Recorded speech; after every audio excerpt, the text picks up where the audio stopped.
Welcome to the grim, lawless 23rd century, following the fall of U.S. Gov and mass depopulation of major cities at the hands of the multi-trillionaire de Huberton family.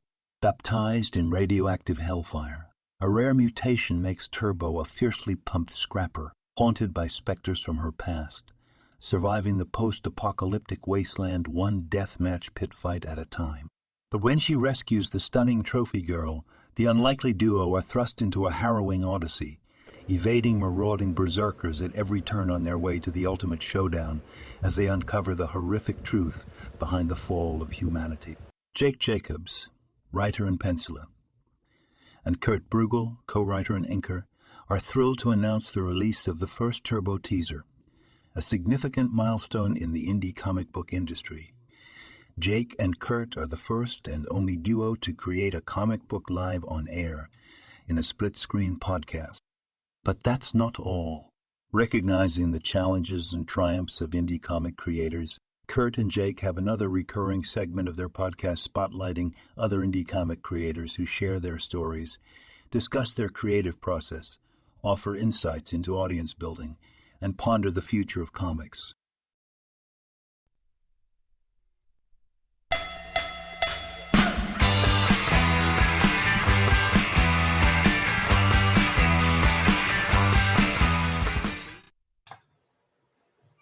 Good morning, Jake.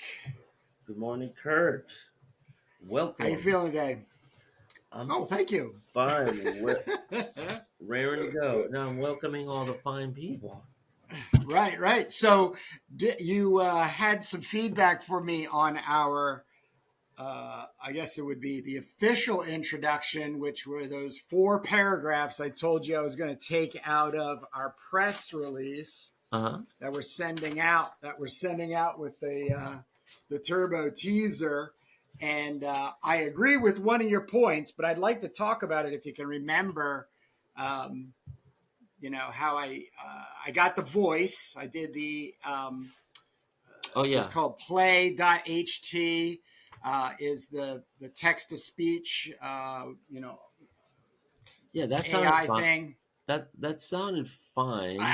It was perfect. It was perfect for me. Just so you know, that's exactly how I like to hear announcers talk. So, yeah, it's a much better AI voice than I'm used to in my Apple, and when I have it reading articles and stuff. Right. No, the thing where I think it I think the press release is text based, and people there reading a piece of paper, and the advantage of video is that you're catching all of the shorter attention span people that don't like to read long pieces of paper. Yeah. So I think if we shortened it, somewhat, and then you get to that ending. So the middle is what I was worried about. Yeah. I can feel it's a little bit lengthy, but that's the so that is 1, 2, 3. I think that's the part where maybe it's the combination of Jake Jacobs, writer and penciler, and then it leads into.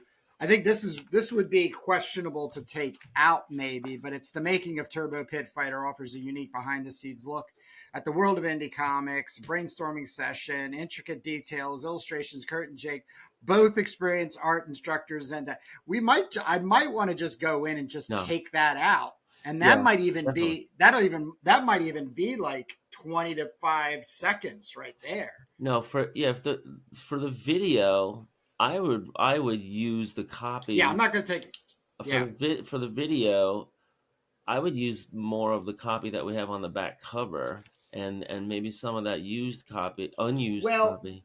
Okay, so the thing we're doing is we're helping the YouTube SEO. So obviously AI has the ability to read transcriptions out of video. So by starting each video with basically what Turbo is, then who Kurt and Jake are, and then the fact that we're recognized as, two people who are working in comics together on the same comic book, and then the indie creator at Comic Exchange. So that's always going to be there at the beginning of our podcast. So it will read and help Google put us out to more people that most definitely would want to see this kind of content. Yeah, well, there's the SEO, and then there's the people, and I think people would engage. I think people would engage. I think the best way to compromise it is to make it like a radio, old timey radio commercial promotion for the comic, and then explain about we're the creators, and who we are, what we're doing, and get all the keywords in there. Yeah. And, I think the really nice thing too is for our, committed listeners and, who's following us, Committed into they could institutions. skip ahead of it. You know what I mean? Like they'll learn to kind of skip ahead. Like, yeah. But to help attract the new people and get them up to speed, will be the best part. And, we're always saying, like we're doing right now is, we're doing this sort of very much from an educator's perspective. We're learning as we go along, and we're just sharing the trials and tribulations of it, not only just making the comic book and having the trials and tribulations of that. So Right. Yes, folks, we do not expect this to play back like a polished, YouTube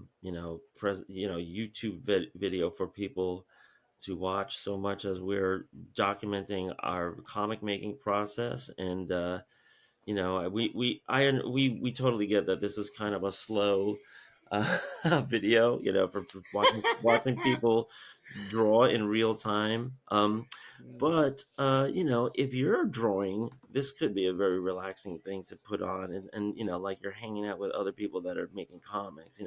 yeah. And if maybe you're doing housework or something, where you don't really, we don't expect people to be like glue their eyes to the screen at every minute, but look up every once in a while, or however you like to enjoy it. But this is a little bit of different kind of content, and maybe in the future we will be taking some of these videos and speeding them up, to see like us drawing much faster, to cater to short attention spans. But in the meantime, this is I do the excerpts. yeah. So every week, tomorrow morning, I'm going to be doing episode 56. And I try to get like 7 of them out of there. And I have to say, Jake, I don't know if you're listening to us in your leisure, but I enjoy our conversations a second time around. Oh my God, I completely forget what I said. And I'm like, exactly. wow, I'm going to say the same thing. Exactly. So it's like, I'm like, oh shit, that's right. We did talk about that 6 months ago. Now I can actually catch up on what it is that we're trying to do. So, that kind of thing. It's scary sometimes because I'm like, who's that guy talking so like, expertly about that oh, well, thank you, Jake. Who's that guy? No, and sometimes it's you, sometimes it's me. I know. And I'm like, wait, I don't know that much about that subject. Oh, geez, I forgot it. After I said it, I must have been really in flow. Oh yeah. Yeah, but also, yeah, go ahead. Also, another piece. I'm just trying to get this stuff out before I forget. But hey, the Daily Beans shout out. Can you kind of give us a framework, and I mean me included in the us, because that was a really nice a group of people that came and visited us last week. Yes. when they did that episode, I believe it was on Monday. Something I can't remember about. Yeah, well, I have it queued up, so I'm going to be able to play that for us right now. Oh, okay. Yeah, and it was super cool. The Daily Beans is a podcast, and I do not bring politics into our project here. But sometimes politics does play into the story and the plot of what we're doing, Yeah. right? And that was one thing that Allison Gill, the host of the Daily Beans, seemed to perk up at. When it was like the multi-trillionaire D. Huberton family has taken over, and so that made me really think about that aspect and like catching people's interest that way. But the Daily Beans is a daily podcast, obviously, Monday through Friday, that reports. It's mostly about the Trump investigations and all of the news that goes into it, but they really cover like a lot of kind of like partisan politics from the perspective of not a I would say not a very very left wing host and hostess, but kind of center left. And they just have an incredible way. They've been doing this for years. As a matter of fact, the podcast used to be called Mueller She Wrote, and I saw that. and they had during that time they had an incredibly detailed explanation and kind of like ongoing, like keeping track of all of the different moving parts of the Mueller investigation for people, and then that kind of morphed later on into the investigations that they're going on now, right now with or the prosecutions that are going on right now, and that the whole tangled web of Democrats versus Republicans in this country, that just goes on and on and on. And they do a really good job because they keep track of stuff and they refer back to things, and it's a great way for people that don't follow that kind of stuff to learn a lot about it in a little bit of time. And because that subject is kind of like it's not only sometimes technical and very legalese, but it's also kind of depressing to hear day after day about how divided the country is, and how serious all this stuff is. I mean, we might be having really an election between Biden and Trump. That seems like it's headed our way, It's and really sad. Trump will probably be indicted. I mean, he's already indicted. He will probably be convicted of one of these charges by the time he's running for president. And how weird that's all going to be. So in order But not, once again, yeah, the bring you back is like, this is what we're dealing with in our own counter earthy place. We don't even know if it's on Earth, the right, Turbo Pit Fighter yeah, yeah, story. But this is the type of thing. These are the types of things that we're actually discussing in our story, in yeah. developing our story. Right. So. Well, we'll get to that. We'll get to that because I decided we are on Earth. We are in North America, Okay. and Okay. but it is this crazy brand of politics that we're seeing that is that does lead to the downfall of humanity, and and I have some cool ideas for how that shapes up. But Is it the uh, downfall of humanity or society? well, what's the difference? No, well, humanity continues. Oh, Humanity continues, right, in some form or another. But that we are. Yeah, they're humans, but there's mutation going on. right, right. So there's that sci-fi aspect, but there's still, the politics, and there's still the human condition, and human Yeah. nature, both good and bad. Yep. So, getting back to the Daily Beans, they have they have short episodes. I think they're only like about 20 to 25 minutes, but then they have a segment at the very end, which they call the Good News, and in that segment, the members of the listening community send in all kinds of good news, and they have a couple of traditions, like they're like, guess what breed my dog is, and they're like celebrate, but we're supposed to be like, it's supposed to be uplifting stuff, and Yes. Yes. Which is they very nice. yeah, and they do something that we do here. We invite all of our listeners to communicate with us and tell us Yeah. about their situation and plug anything that they have, and and could just kind of share the bandwidth. And so, um, last 2 weeks ago, they sent out a call. They were like, "Hey, we're a little slow on the good news, so don't be shy. If anybody has a project you're working on, anybody has a business, and there's just so many cool things that that people do. There's like all kinds of other podcasters, and there's lots of teachers. They just plugged some teachers that have like a podcast about grading systems and stuff. So there's all these like different random things, and I said, well, why don't I send in a little blurb about Turbo Pit Fighter and this unique podcast that we do. So a couple of days later, they read it on the air, and I'm now going to press play. I have this queued up. Let me see. Coming in through the window right into the dog's face. Oh, yeah, you just can hear the choir singing. So wonderful. Thank you for that, Anonymous. Next up from Jake, pronouns he and him. I'm a kitchen table listener. First time writing because you put the call out for good news. Thank you, Jake. This is for the comic book nerds out there. I'm a huge comics fan, and I made comics and animation for a while before I became an art teacher in New York City.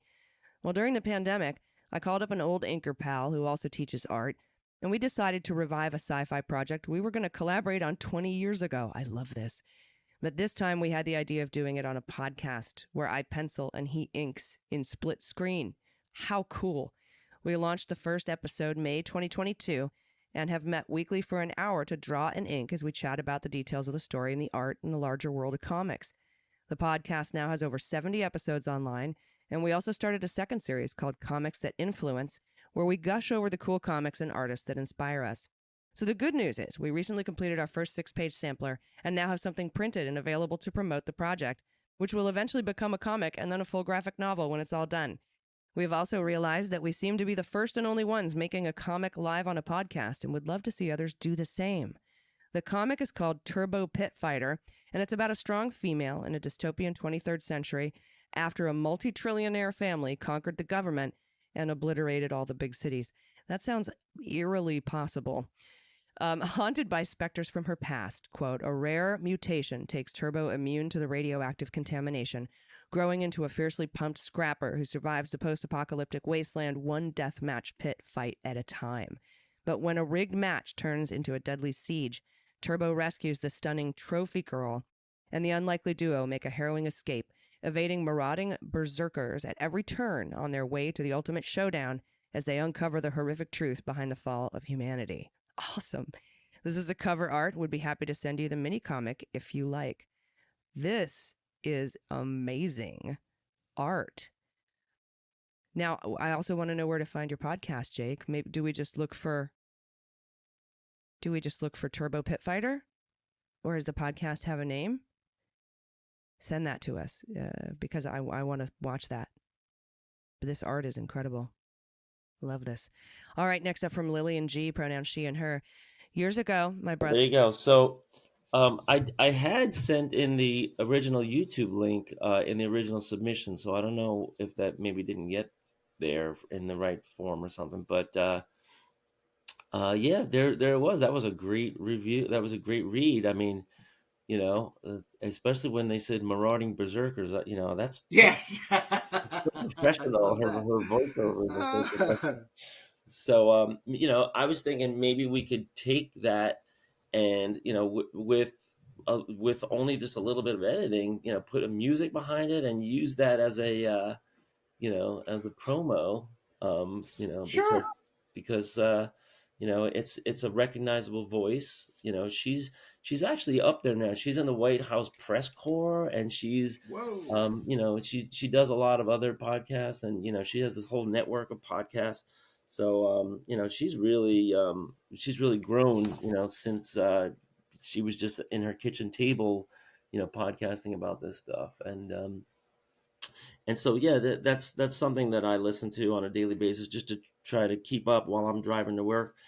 And and it's a really interesting community of people. So well, Kurt, thank you for taking the time and putting that up for us, Jake. That was really yeah, very, and very thanks for thoughtful. handling all the orders and all the people that came our way, right? Yes, You we said get we good had a great orders. response, right? Yep, really good, very positive response. There was one gal who this is the tragic story of youth becoming adults, where you're so into comics and you've got this comic book idea, and the next thing you know it, you're going to college, and next thing you know it, you're getting a job, and then you're getting married, you have a kid, or a couple of them, and you're 45 years old, and damn it, I never made that comic book. Well, heck, get to it. Look at Jake and I. We're nearly in our 60s. Well, we got time. Don't be in a rush. But yeah, that's the whole point of this. Like we started this, and we're just weekend warriors right now. But there is going to be a day that I retire from being a classroom teacher, and I'm only working a couple days a week, and I will be able to sit down on a Monday morning and draw comics. Can you imagine that? And when that day comes, I don't want to be starting from scratch. We want to have our audience, we want to have our pipeline, we want to have our we want to have our script, we want to have our if I have pencils done, that's a great head start. So that's why we're doing all this now. We're doing some of it now. But yeah, so that was really fun, and I'm glad we got to go over that again. And then I got one more little piece, and then I can turn the episode over to you completely. And this is just a blast from the past for Kurt and Jake back in the 90s, 96 as a matter of fact. There's a promo you printed up for us that we used to have at our table. This was one of my airbrushed sword and sorcery pinup babes. Now you're on the back. Are you ready? Yeah.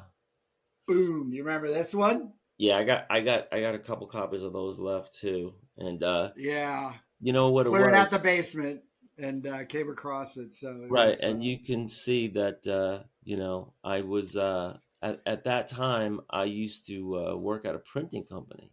Yep. And so we sometimes had an extra panel left on a printing press plate. You used to call me all the time, Kurt, we've got a 7 by 4.5. Do you got anything? Right. And then you used to do that. When you like, this, I don't. You can see what happens when you cut this down, and you could use it for promo stuff. So I had all these. Oh, it was great. Opportunities for business. Yeah, and if anybody has a friend that still works at a printing plant, ask them, hey, do you ever have any, all you gotta do is send them some camera ready copy and say, do you ever have like an extra flat or an extra plate or an extra panel? Because you can do stuff like this, And so what was this? This was just a sample page. This had no life within a story, because I don't remember anything. Yeah, that this is a one-off. Yeah, that's just a made-up page for a portfolio submission. I wanted to show, what my pencils look like and try to get jobs.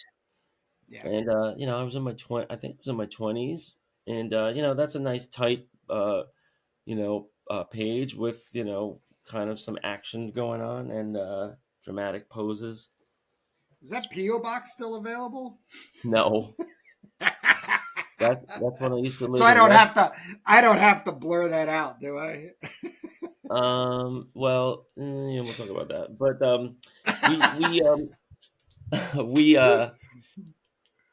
we've come a long way, and now I'm teaching kids. I'm just a middle school teacher, so my kids are not that old. But I'm teaching kids, the basics of drawing and practice, and how to practice. I mean, the main thing is you want to light a fire. You're not. Everyone said like education is like. Some people liken it to opening up kids' heads and then just like shoveling in knowledge, but it's more like lighting a fire. That's like a famous quote in education. And kids can educate themselves. They just need to be motivated enough to do it. And that's the thing. So what I'm doing is on the middle school level, I'm bringing kids to specialized art high schools in New York City, so they can learn what the future could hold for them if they get a nice portfolio together, on their level. And then, like, how to train yourself, like, how to get better, how to practice, like, who to copy, like, what to look at. And so, I remember, because I remember, struggling and, wanting to be a comic book artist and, getting some good advice. The best advice I ever got was, look, kid, when somebody sees your portfolio, they don't know how long it took you to make that page. So you have the advantage of time and nobody knows. So why not spend 2 weeks on one piece, Yeah. right? And get it perfect. And once it's perfect and undeniable, you'll be able to make money off that thing your whole life long. And they were right. And so, I made some nice portfolio pieces and I just sat down and I didn't worry about how long it was going to take. And the other thing that I tell kids is, when you finish something, look at it very critically and reflect on it, and then do it over, do the whole thing over, Yeah. 100%. Yep. And then I show them the Mona Lisa, that the first copy of the Mona Lisa that nobody knows about, and they were like, "Wow!" And I was like, "Yes." There was a Mona Lisa before the Mona Lisa, and this is a pretty common practice for to do a first draft and make all your mistakes. And so, that's my advice to anybody watching this, even if you're old like us. Just get portfolio pieces that are undeniable, and then you'll get work. That it's as simple as that. People will say, if you can do this, then I'll hire you, and then your only problem will be doing it quick enough, for whatever deadline you might have. For a deadline. And Yeah. yes, welcome to reality, and so then, Yep. you have to be good and quick, but let's worry about getting good first. So, anything else in your rundown before we go into random topics? Nah, I'm good. Nah. All right. Well, what did I want to talk to you about? So we spoke about the Duke last week, right? Yes, we did. Yeah, and so we want to plant some seeds, for the later parts of our episodes. Um, And everybody, I think I went over recently, where I'm at in the pencils here. This is where Turbo is leaving the pharmacy. And the part that I'm drawing right now on page 16 of issue 2 is, and if you're listening to this way off in the future and you're holding a copy of the graphic novel in your hand, or you're holding a copy of issue 2 in your hand, this is the part where I'm drawing the big splash panel at the bottom of page 16, where Turbo is retracing her steps through the wasteland after the glider had destroyed the checkpoint and dropped bombs. But what I want to talk about in the storyline, the longer storyline, is getting back to that. The downfall of the government. I think that's going to be a very interesting part of this world building. How did the world get this way? The explanation of it. And I did have this thing pop up into my mind, um, that I haven't really like taken any notes on yet. So I wanted to just like put it down here so I don't forget. Um, we're gonna have the D. Huberton family getting more and more powerful as the right now we're in the year 2023 as we're recording this, but as the 2020s in our story turn into the 2030s and the 2040s and the 2050s, there will be the rise of billionaire multi-billionaire families and trillionaire families, and then their shenanigans. And as we're recording this, Kurt might realize or not that one of our rogue billionaires, a guy by the name of Elon Musk, that everybody probably knows, from Tesla and SpaceX, that he did buy Twitter and he did turn it into X.com. And there are lots of complaints. I'm not telling anybody any news, but Elon Musk was just exposed in a new book, as having very, very serious life and death consequences for average people in his handling of his satellite network. Kurt, are you aware of this story yet? I'm aware of the satellite network, but you go ahead with the story part Yeah. because I might be able to add to it. Yeah, and this is why I listen to the Daily Beans, and I do, but I heard about this on other channels. I'm sure this is in the news, but I don't know if it's like filtered down to like be like household stuff yet. But Elon Musk was, he inherited this a communication satellite network, and when Russia and Ukraine got into a hot war, because Vladimir Putin, this is in real life now, Yep. invaded Ukraine and just started killing tens of thousands of people. Um, the Ukrainians were relying on the satellite network that they had set up just for like cable and Netflix and stuff like that. But now they were using it for military communications, and they're using these kind of like private classified channels, and because Elon Musk is in charge of all this, he's running it all now. He's the billionaire that owns the company. I think it's called like Link Skylink or something. Um, it came to his attention that that panel looks really good that you're doing. It Thank you. came to his attention that the Ukrainians were going to launch a major offensive against Russian submarines that were stationed in Crimea, and they were using his satellite network to coordinate this, and I think they were sending like unmanned drone torpedoes, and it was going to be kind of like a Pearl Harbor style attack on the Russian substation and the marine station, the naval station, and Elon Musk aborted it. Right? He Yep. interfered, a billionaire interfered with this major counteroffensive by the Ukrainians in real life, and changed the outcome of the war. Just based on his opinion. And this is as it was reported, is that Elon Musk was of the opinion that if the Ukrainians just completely devastated this naval station in Crimea, that the Russians would respond with nuclear weapons. Can you Yep. believe all this? Yes. So this is real life. So, just ripping this kind of stuff from the headlines, I'm just, thinking, flash forward, what happens when billionaires get more and more access to these critical infrastructure networks, and these critical technology hubs that really affect people. I mean, I don't know if this costs lives or save lives, and right now I'm not trying to weigh in on whether Elon Musk did the right thing or the wrong thing. Whether Ukrainians attacking naval positions for Russian military is right or wrong. I mean, I tend to think that the Ukrainians are just defending their country from an invasion from a hostile neighbor. But there could also have been casualties. There could have been innocent civilians.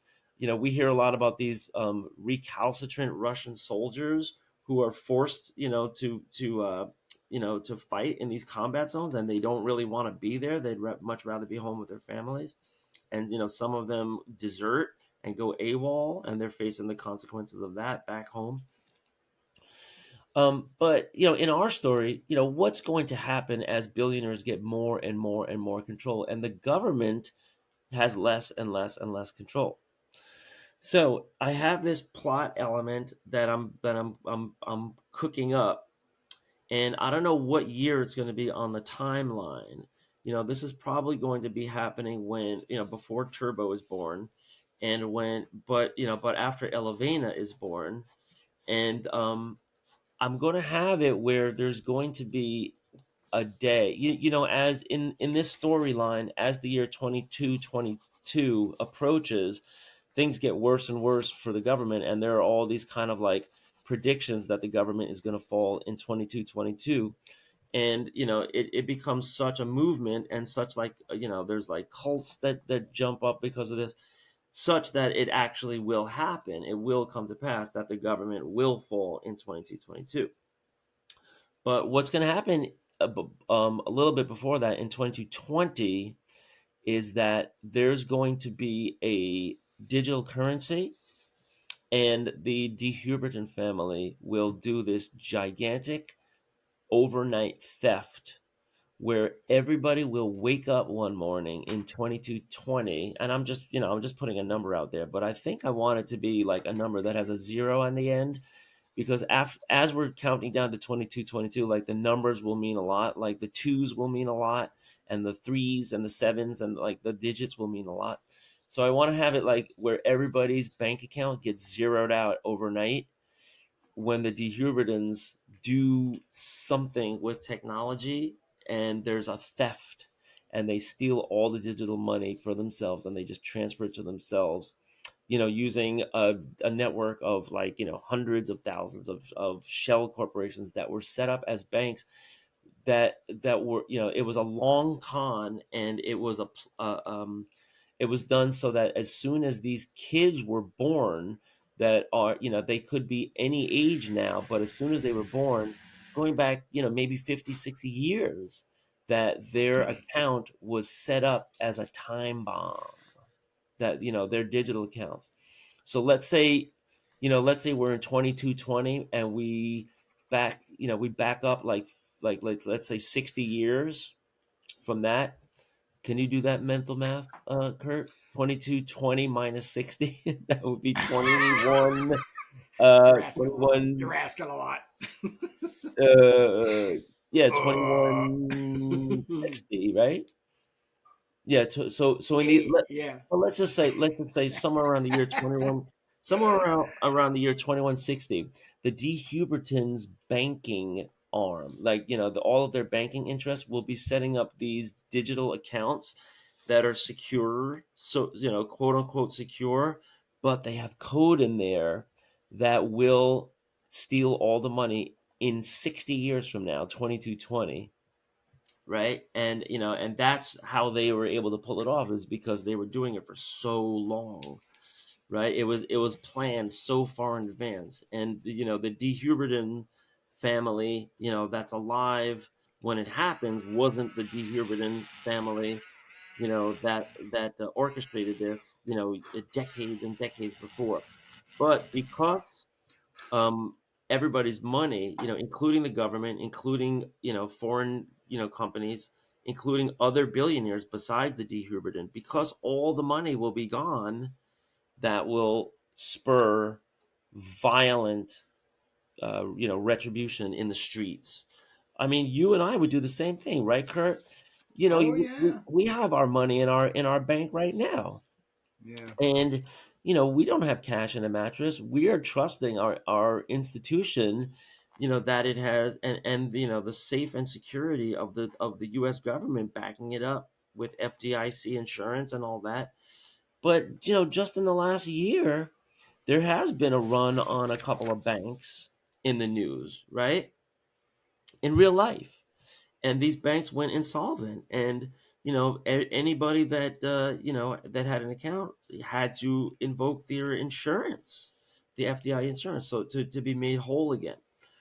Well, what would happen if the banks no longer could count on the FDIC insurance? Well, that means everybody's shit out of luck. And if that happened to you, and if it happened to me, I might go outside with pitchforks and demand, somebody do something. And and like, especially if who's got the money, who took the money, right? So in our scenario, this is going to be another step along the way, and Elevena will have all this knowledge and all this history and everything. But by the time Turbo comes along, history will be kind of like a commodity, right? Like what actually happened. People won't know what actually happened with the Duke. People won't, a lot of people will have a fiction, and Yes. there will be no way to set the record straight on some of this stuff. Well, I'm always saying that, and I've been saying this prior to COVID, but even now post COVID, and as things are moving along, Ukraine war and stuff, our lives are fiction in the way that we definitely get information about what's going on out there. let's just say through mainstream media. Now, the ability to have social immediate media apps to be able to express your opinion and side with others and side against other, all of the stuff that everybody's experiencing is obviously making it very hyperbolic. Everything is very like raw. It just feels that way. Now, the thing I want to really like flip, because you already just today, and take this in the most kindest of ways, have moved us, at least as background goes, away from the 70s B movie scripting, where they condense at that time or the times prior to it, like the 70s and gas, late 70s gas being so hard, and you got Mad Max and so on and so forth. But just the hyperbolic sense of how we view the world. I'm not saying things are true or not true, and I'm not conspiracy theory playing out or something like that, or this is going to happen or should happen and that's not what our channel is about, which you've already stated. We'll state over and over and over again. We're doing our best to replicate teenage, just like nostalgia for all of these post-apocalyptic videos that were coming out in the 80s, which gave you like maybe 2 minutes of the history at the beginning, and then you would get maybe a mad scientist or some type of person that would, because like another really interesting movie to really look back on is Escape from New York. I mean, that movie I was so obsessed with, and I think this is very much a secret to the success of stories like Mad Max and Escape from New York, is every time I watch it, I find something new about it because I have grown and experienced something in life. I'm not even talking about what's happened to me per se. I'm just saying what I'm experiencing and watching going on in the world. With presidents and prison systems and so on and so on and so forth, it's just, it's a little depressing from my own viewpoint to not have that so bright and beautiful, optimistic vantage point as a kid, a teenager, and watching these doom and gloom movies, just thinking, this is just entertainment. And here you and I have we've dug up a 20-year-old story. We're digging up all of our own personal nostalgia. And then you're looking around and it's just bizarre. I mean, Jake, going back to the Daily Beans, to have our comic talked about on the Daily Beans as things are, it's somewhere, man. It's boggling. It's boggling my mind. I mean, it's like, well, let me say, gosh, go ahead. Let me say, I mean, that's the advantage we have of making a podcast, because we're sitting here thinking this stuff out, and the people that are making like Netflix movies and everything right now, they might, you're right. Like sometimes you see like an introductory sequence, and it's like they start out with a mushroom cloud, and they're like in a world gone mad, and then the antics ensue. And there's no explanation, right? Or else, sometimes you see, some news reports. So like, how many movies did you watch? And it starts out with news reports, of the virus spreading all over the world, and zombies are popping up and all. So, we're really being a little bit thoughtful about that. But it's also, we are also, full transparency, we're completely working backwards. We did start out like that. Like when I made that first page, that's it. Like, there was a mass depopulation. I had no idea about any of this. And we're just talking it through. I'm sitting here with Kurt, we're talking it through. And, and all these ideas come, and, we're taking, Road Warrior, right? And we're trying to build on it, because Road Warrior, it is a very narrow explanation. Like, everyone's fighting over gas. Give me a break. Like, why wouldn't they be fighting over clothing? And why wouldn't they be fighting over medicine? And why wouldn't they be fighting over everything, like toilet paper? I mean, but the reason why they just narrow down on one thing is just a device, right? It's just like a plot Yeah. device. Yeah. But they also want to make us look at our gas consumption. That's what Road Warrior is all about. Is like, look at this world gone mad where people are killing each other for a gallon of gas.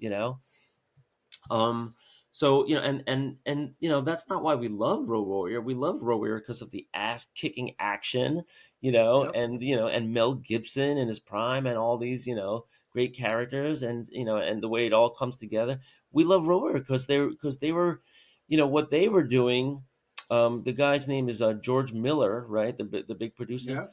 What they were doing was they were like in these garages welding together these incredible dune buggies and these credible, like, armed freaking vehicles, and converting motorcycles into these cool armed vehicles, right? As like all these weapons of war. That's why we love Road Warrior, and everything else is really just a plot construct. So, I'm just trying to think of everything, as we go, because, if you do have a world like this, and it can become a franchise, like Star Wars, like they eventually had to think of everything now. I mean, they have their own channel, they have their own series. I was just walking out of the movie theater last night and I saw, oh, what's this poster for this sci-fi movie?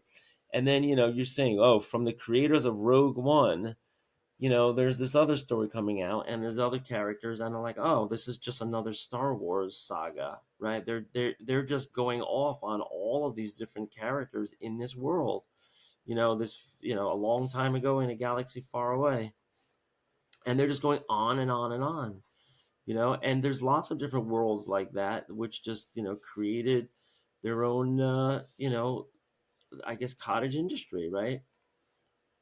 And they did all But the heavy lifting for world building. Lucas built a very factual place in most of our minds, and so it would be a terrible shame to not take complete advantage of it, which Disney's doing. right. Yeah, Disney is doing it for better or worse. They're definitely, they're the kings of monetization, and they're doing the same with with Marvel. They are the kings of monetization. They really are. It is taking their IP that they paid good money for, and they're and they're turning an annual profit on those characters and those storylines, to deliver for their shareholders. They are definitely doing that. And for us, because we're creators. For us, the question is the content good? Is it worthwhile? Let's review it and see. No. Are they going the wrong way? Are they going the right way? Well, Kurt, No, I'm just being. Kurt, you have to realize that you and I, at the age that we're at, and everybody our age, They're not making it for us. we were born and raised on Disney content. I mean, and even the generation before us, Snow White was 30, what was it, 36, 1936 or 38? I mean, that was the first feature length Walt Disney movie. And then you get Dumbo and Pinocchio and, The Song of the South and all, and just The Lady and the Tramp and, Cinderella and Sleeping Beauty. And so generations and generations have been brought up. I mean, I heard a term the other day called Disney adult. And, when you're watching TV and you're like cringing, because I know Kurt very well. And I know when he sees the TV commercial for The Little Mermaid on Broadway, I know he's cringing, right? Because that is content that is designed for adults, right? No kids are gonna pull together like $250 for a theater ticket. But why are they watching The Lion King and The Little Mermaid on Broadway?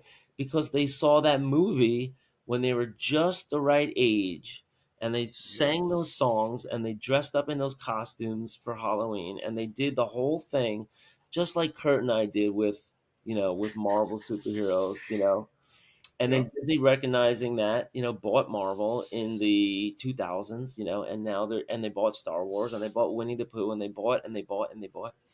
But now they're marketing, products, and the only question is like, is it a good product, And so there's definitely hit and miss on that. Marvel fatigue is here, and and even with me, because as much as I might say, wow, like Iron Man 1 and 2 are fucking amazing movies, right? And like, and I might say something like, wow, X-Men movie from 2000, it did not stink as much as I thought it was going to, right? Like, that's as kind as I'll be, on the way. And then, Spider-Man No Way Home, I'm like, ugh, but you're trying to find what you can, like the animated, Spider-Man stuff, like Miles Morales. I'm like, okay, well, I might not love, the plot. I might, some of it's goofy, but I love 2D animation, right? And I love the fact that American animation is being produced on our shores, and it's leading to, thousands and thousands of jobs, which, by the way, they are, Marvel, right now, Marvel CGI and Marvel animators are trying to unionize right now, so in a way, politics is inescapable, but but what's the content like, and how can it be better, and what's good and what's bad. So so we're in this age, like almost everything is a freaking franchise, Kurt. Last night my brother took me to see Oppenheimer, and we're What'd you watching. think? What's that? What'd you think? Oh, highly recommend. Highly recommend. Oh yeah.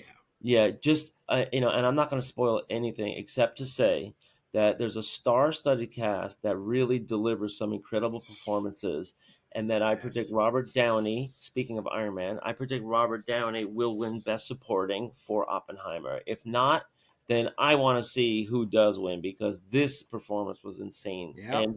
And then you also had a movie stealing short scene featuring Gary Oldman that just stole the freaking movie. Oh my God, I'm glad you brought that up. I jumped out of my seat, and I was with my best friend, and I go, do you know who the fuck that is? If anybody remembers, me, and it's just, and I'm like, and he's like, what? And afterwards, he's like, what was it? I was like, dude, that was the stroke of genius. If anybody remembers every dimensions, but don't ruin anymore. No, I'm not. But if anybody, I mean, there are some movies that just have a 5-minute scene in it that just steal the whole thing. And Christopher Walken is probably the most famous for that, right? Like only appearing in a movie for 5 minutes, but stealing the whole fucking thing. So you talking about True Romance? Exactly. Hey,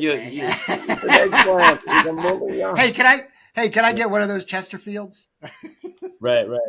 So just the acting on that, just the acting on it. So anyway, we're watching the previews, and talk about stomach turning, that we see the preview for Expendables 4, featuring Sylvester Stallone and his like plastic surgery, and featuring like Dolph Lundgren, who's got even worse plastic surgery. But the Expendables 4, so this is a franchise now where they've gotten 4 movies out of this horrific storyline where we're a secret network, we're a secret force of of adventurers, and they're like, oh, there's a shipment of nuclear weapons that's crossing the border, and they have to get like all these action movie guys all together in one place. So so that's a horrible franchise. But no, I'm watching this one preview, and it's like these 2 girls are going to school, and they're in their backpacks and everything, and then they're they disappear for a couple of days, and then and the preview is showing you way too much. And then it turns out that they're possessed by the devil, and it's like the new Exorcist, right? So it turns out to be Exorcist Part 17, right? Like, yeah. Damien's grandchildren, right? And so this time there's 2 of them. That's the I guess that's the twist. And we are just stuck in these ruts, of these franchises. So why not build it to be a franchise, build it to be a world in the first place, so that you don't, I mean, like, come on, people, the Jaws 1 was an Academy Award winning movie, and Jaws 2 is like a complete piece of garbage. It's like, Yeah. so, why not, build these things from the ground up in the first place? So if anybody's watching this in the distant future, Turbo Pit Fighter is designed, we're making a comic, but we're also thinking about the world, and we're thinking about, the longer strokes of this, right? Yeah, maybe doing a couple of predictions on our side. Yeah, a couple of what? Predictions. Yes. Inadvertent predictions. Who would have known? Two comic book artists would have thought that up. If you're a Hollywood producer and you're seeing this nice and early, right before the graphic novel hits the bookstore, you can option it for much less right now. No, I'm only kidding. Hey, don't say that. I mean, come on, let's do some negotiating. So, Kurt, this brings up something that I want to get to before we time out here. Yeah. And look at this. Now, I know this is not our episode of Comics That Influence, because we are postponing Comics That Influence. We're not doing. We're going to do one next week. We're going to do one next week. So you don't spoil too much. Right. Well, I can't, because I put this up on eBay right now, so it might. Oh, you're mailing it out. You're mailing it out.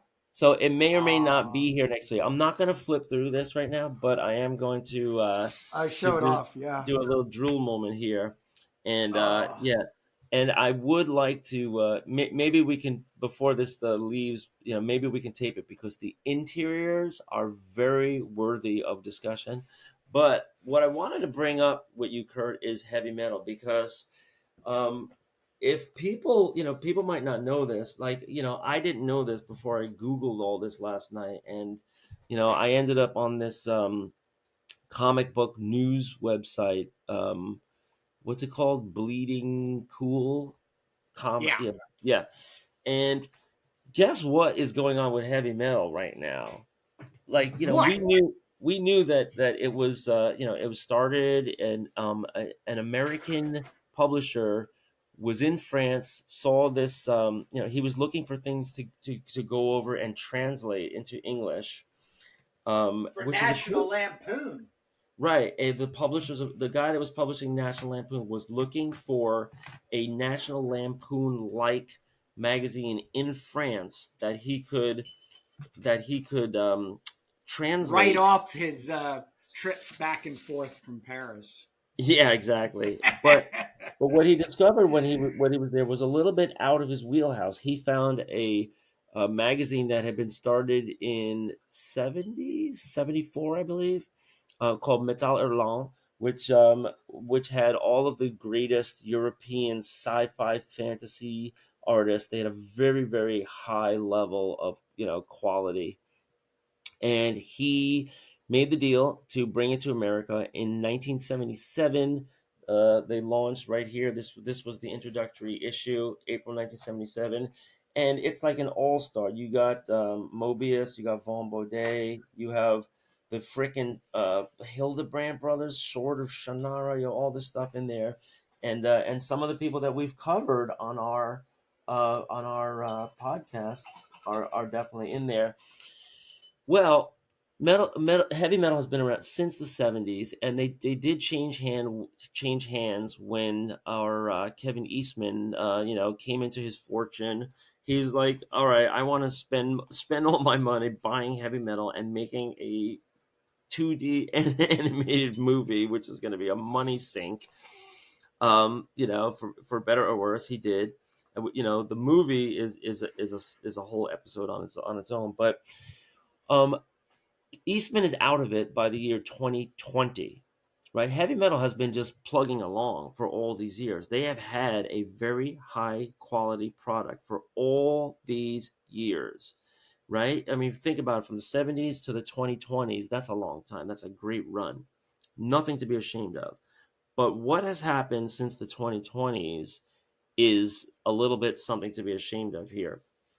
And they sell it to a company called Massive slash Whatnot Publishing.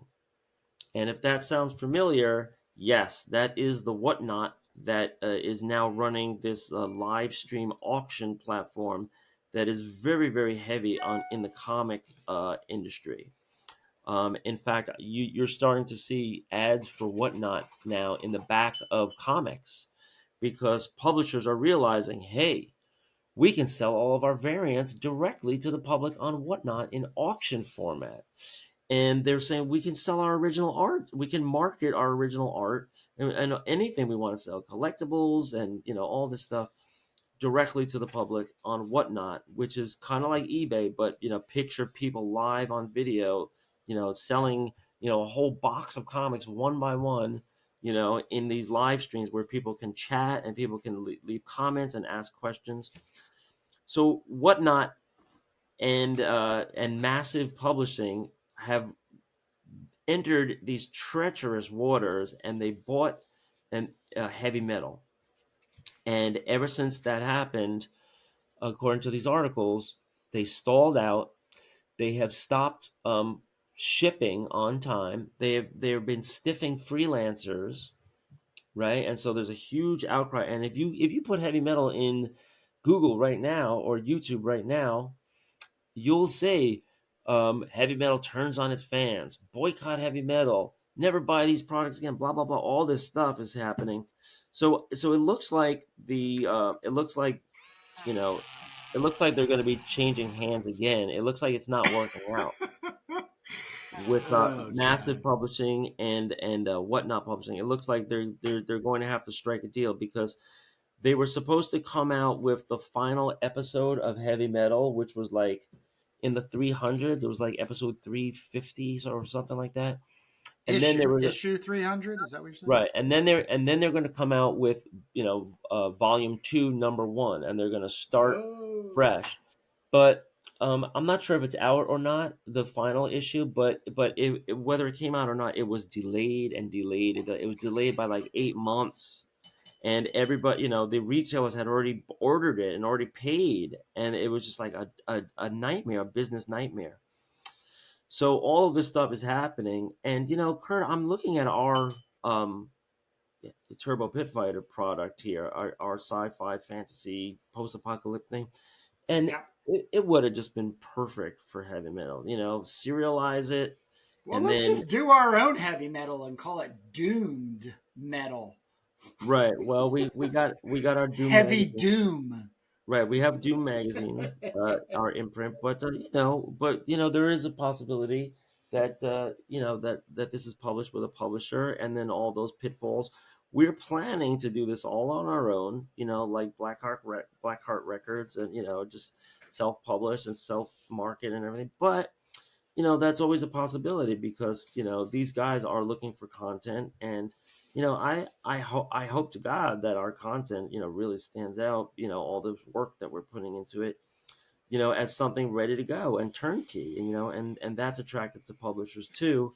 The only question is whether you can meet on terms, and actually make a deal. So yeah, I just want to put people onto what's going on in heavy metal. The lovely history and the quality and everything, and and how just in a short time those things can turn under new management, and and what happens, and that has happened many times in the in the world of comics. And what better example than the other movie poster that I'm seeing as I'm walking out of the movie theater last night, but DC's The Blue Beetle. I don't get it. Right. I mean, I'm not even sure if I want to go see it, I don't know. And I'm a guy that just sees everything by default, just because I want to be able to comment on it, and I want to be able to talk about it with my students. I don't even know if I want to go see it. It's just like, if people want to learn about the Blue Beetle, go onto these YouTube videos that explain the real history of the Blue Beetle and how many times it's changed hands since it was like a golden age character, and then the 60s where Steve Ditko is working on it for Charlton, and the 70s, It's and amazing. it, Yeah, amazing history, but just has an poorly amazing handled. history. But DC just reinvented it. It's basically a cross between Spider-Man and Ant-Man. That's all it is. I mean, I saw that. All I just saw was the preview, but I'm just shaking my head the whole time. Like, can DC do anything original? Right? I mean, they're just taking what Marvel's doing. The Marvel has Ant-Man 3, Ant-Man and the Wasp, and they have these like insect characters with these costumes that do great things. And Spider-Man's costume was kind of like taken over by Iron Man, and they have this new design with these little arms that come out, and it does this and it does that. It can make a shield, and it can make a force field, and it can do all this, and then all of this stuff just ends up just being like cobbled together in the Blue Beetle, and you can see it all in the preview, right? Yeah, I don't even have to see the movie; it's all in the long preview, and it's just like they're making it a young Latino character, and they're bringing in the character's whole family, you know, and all the kind of stuff that Marvel has been doing in their movies, because they have this, creative team, and DC is just so freaking jealous, and they're just so unashamed to plagiarize. It's just amazing to me. So, what better example of, and who knows if they're going to make money or not? DC, like they're just so desperate. You know, and as everyone can tell, I'm a Marvel guy, Marvel over DC, and and Kurt is sneering because he's a neither guy, but I have to comment on this stuff because this is what my students are watching. This is what young people are watching, and you have to be able to point them in better directions. You're like, I tell my students, go get some Marvel comics that have 25 cents on it or 20 cents on it. Then you'll see the best comics ever made. Why are you looking at all this stuff? And the kids don't know. They don't know. It's not their fault. Anybody in this generation, right? Kurt, you're always talking about people walking around conventions, with their parents and stuff. The parents are telling them, what they used to love, and they're trying to show their kids where to find this kind of stuff. In a world where content has been cheapened, right? Yeah. And it's been Well, with that being said, we have another indie creator exchange interview coming up with a gentleman who does a channel called Rave Dan Sensation. Snoke. Yeah. And yep. And he just posted that he was able to go to SPX and Baltimore Comic Con. So I think we're going to get a lot of like, hey, because he's our age. He's a little older than us, but he's He'll have to do a definitely in the debrief. same wheelhouse as us. So we're going to have a great time talking about comics. He has a copy of Turbo. He did a 15-minute review. So we're going to be able to First dive review. deeper in with him. Super excited. Once again, our channel is not only about Jake and I making comics, but also us engaging others in the indie comic book scene. So if you want to be a part of our indie comic exchange, which is we'll send you Turbo Teaser, you send us a comic, and then we'll get onto a podcast interview and we'll discuss comics, how to make them, how to promote them, and the future of comics. But other than that, Jake, that's all I got. We'll let these people get back to reading comics, making them if that's what they do. Yep, be in touch, folks, and don't forget to check out our teaser. Look for our other channel called Comics to Influence, which includes our exchange interviews. And this Dan Snow guy seems like a real cool dude. He doesn't make comics or publish comics. He's a collector. He's got an incredible collection, and so he decided incredible collection. Decided to start doing podcasts about that and giving his impressions. Yep. I mean, he's really like an everyman, like doing this. So, so anybody could, you could too, right? It's a great way to have a voice in all this. So look forward to that and click over and search for that on our channel too. Awesome. We'll see you over All there, right, guys. Jake. Later on.